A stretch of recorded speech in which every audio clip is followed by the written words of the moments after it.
Kami juga selalu menyebut, mendesak yang namanya K1, K2 serta merta untuk menjadi PNS. Itu hutang bengkalai, hutang harus dibayar. Kalimat ini mungkin sudah ratusan saya sampaikan. Assalamualaikum warahmatullahi wabarakatuh. Pimpinan dan anggota Komisi 2 yang saya hormati, Bapak Ibu, tamu-tamu kami yang terhormat, hadirin dan hadirat yang saya muliakan. Menyimak dan mendengar apa yang dikeluh kesahkan oleh kawan-kawan kami dari Provinsi Jawa Tengah, jumlah kabupaten kotanya sebanyak 35 kabupaten kota. Pertama, saya menggarisbawahi apa yang disampaikan oleh pimpinan. Jadi saya tidak perlu mengulang apa yang beliau sampaikan. Tetapi saya perlu juga memberikan stressing terhadap apa yang beliau sampaikan. Apalagi apa yang dari yang PKPC nih, siapa nih? Dari Kendal. Bapak bisa lihat di YouTube atau bisa juga dilihat berita-berita Komisi 2 tentang bagaimana kami memperjuangkan Bapak Ibu. Itu adalah sebuah keniscayaan dan merupakan tugas dan tanggung jawab kami. Jadi bukan sekedar mendengar. Kalaulah ke sini Pak Menteri itu apakah almarhum Cahyokumolo yang sekarang digantikan oleh Pak Azwar-Anas. Tahukah Bapak-Bapak bahwa rapat kerja kami ini yang dengan beliau itu kita tunda. Jadi bukan sekedar basa-basi.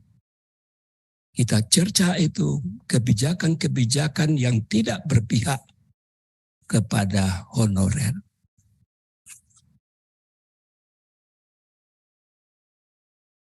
Jadi rapat kami itu belum selesai. Sudah 3 kali apa yang disampaikan oleh ketua. Begitu serius kami, Pak. Pertama kami ditugaskan di sini tahun 2019. Bapak ini mungkin yang nomor sekian ya Pak. Dan saya perlu juga klarifikasi, tidak pernah siapapun yang ingin RDPU dengan Komisi 2 khususnya menghambat-hambat. Apalagi yang Bapak katakan tadi berbelit-belit. Tidak ada itu. Kalau ada tolong sebutkan nama daripada staf kami ini. Malah kawan-kawan yang bapak-bapak sebelumnya terkaget-kaget. Kami yang mengundang. Bukan dia yang minta diundang.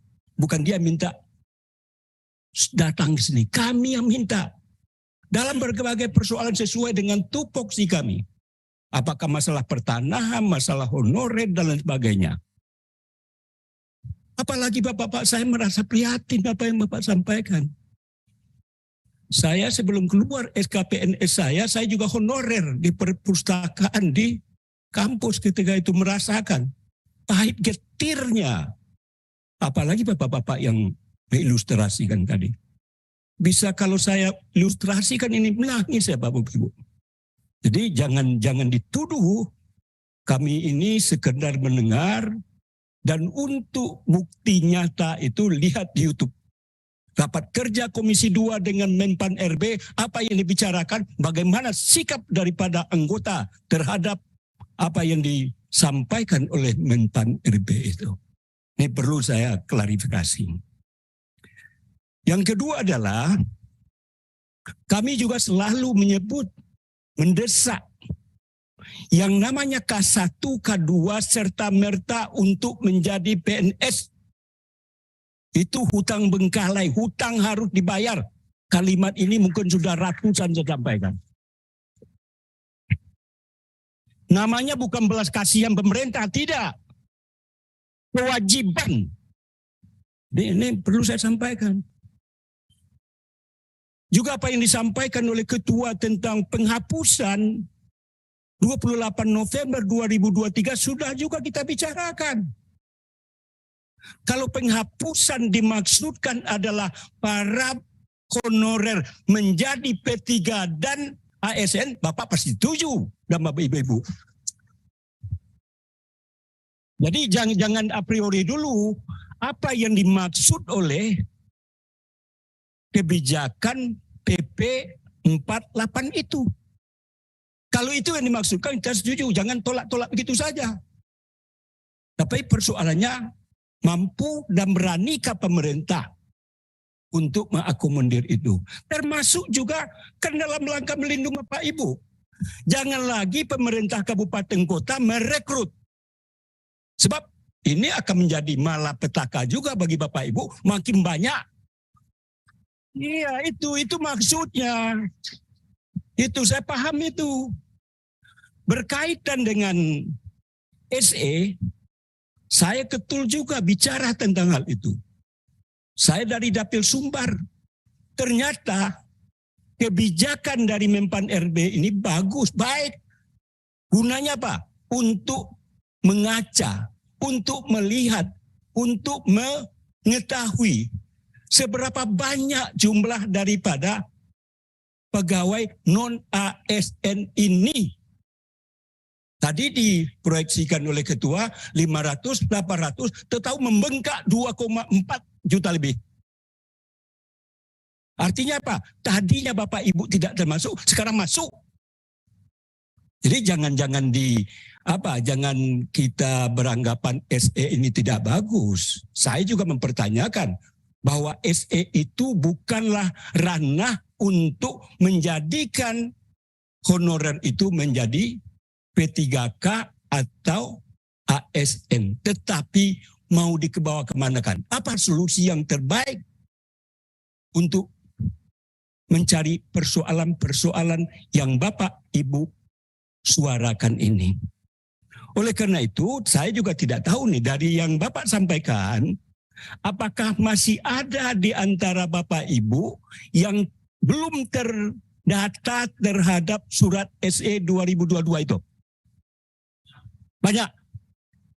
Masih banyak Bapak, karena SE itu kemudian mengunci. Udah, saya paham. Sumbar pun juga banyak itu. Itu pun juga saya suarakan. Tapi untuk apa? Untuk Indonesia. Bukan hanya Sumbar. Ini Sumbar adalah studi kasus. Kenapa? Ada kebijakan dari BKD yang tidak mau. Ada, betul nggak? Iya, saya sampaikan itu. Ada juga kebijakan Pemda, wali kota bupati, karena dia, Bapak Ibu ini bukan orang dia, lalu dihilangkan data itu. Itu pun juga kami suarakan Bapak Ibu. Harusnya profesional. Oleh karena itu apa? Perlu ada grand design dalam menata, mencarikan solusi terhadap persoalan-persoalan non-ASN ini. Itu kerja-kerja kami Pak Ibu. Komisi 2 ini pada umumnya yang datang itu yang seperti Bapak Ibu. Mengeluh. Dan kami akan tetap memperjuangkan apa yang Bapak Ibu keluhkan. Kemudian yang terakhir, ya sebetulnya banyak nih. Ketua udah melihat saya, jadi saya orangnya arif. Kalau udah ketua melihat saya itu berarti udah cukup lah katanya. Jadi kan begitu. Jadi kalau enggak bisa 20 menit saya nih. Jadi karena banyak yang akan bicara. Jadi saran saya adalah kalau memang betul apa yang Bapak Ibu sampaikan, masih banyak di antara kawan-kawan kita dalam SE 2022 itu datanya belum terinput oleh BKD karena permainan dan macam-macam tadi. Tolong, kan ada ketuanya nih. Dari kabupaten kota, kabupaten ini, Suplano, tolong dikumpulkan yang tidak terdata.